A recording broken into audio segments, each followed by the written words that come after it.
Bezawada central టీడీపీలో అంతర్గత కుమ్ములాటలు రచ్చకెక్కాయి. Party నేతలు వంగవీటి రాధా, బోండా ఉమా వర్గాల మధ్య సోషల్ మీడియా వార్ కలకలం రేపింది. సీటు ఫైనల్ కాకముందే రెండు వర్గాలు సోషల్ మీడియాలో ఒకరిపై ఒకరు దుమ్మెత్తిపోసుకుంటున్నాయి.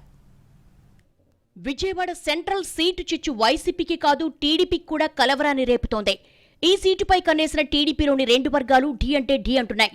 సెంట్రల్ ఇన్ఛార్జిగా ఉన్న మాజీ ఎమ్మెల్యే బోండా ఉమా, వంగవీటి రాధా వర్గాల మధ్య విభేదాలు రచ్చకెక్కాయి.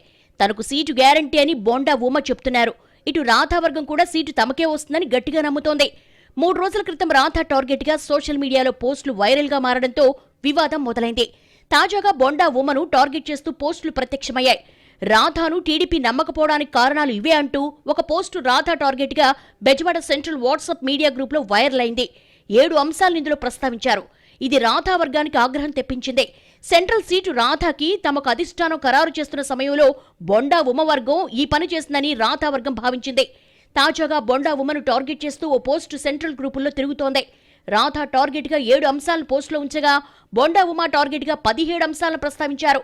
దేవుడి పేరుతో చందాలు పోగేసి దోచేయాలా, స్థలాలు కబ్జా చేయాలా, చిన్నపిల్లల చావు కారణమవ్వాలా, కాల్మనీ నిందితులకు కొమ్ము కాయాలా, కులాన్ని అధికారాన్ని అడ్డుపెట్టుకుని కోట్లు సంపాదించాలా అంటూ బొండాను ప్రశ్నిస్తూ పోస్టు పెట్టారు. విజయవాడ సెంట్రల్ సీటు 2009లో ఏర్పాటైంది. వంగవీటి రాధ ఆ ఎన్నికల్లో ప్రజారాజ్యం తరపున పోటీ చేసి ఓడిపోయారు. 2014లో బోండా గెలిచారు. 2019లో మల్లాది విష్ణు చేతిలో భంగపడ్డారు. ఇక రాధ 2014లో విజయవాడ తూర్పు నుంచి పోటీ చేసినా గెలుపు దక్కలేదు.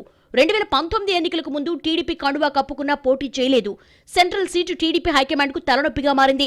మరి టీడీపీ ఈ ఇంటి పోరును ఎలా చల్లార్చుకుంటుందో చూడాల్సిందే.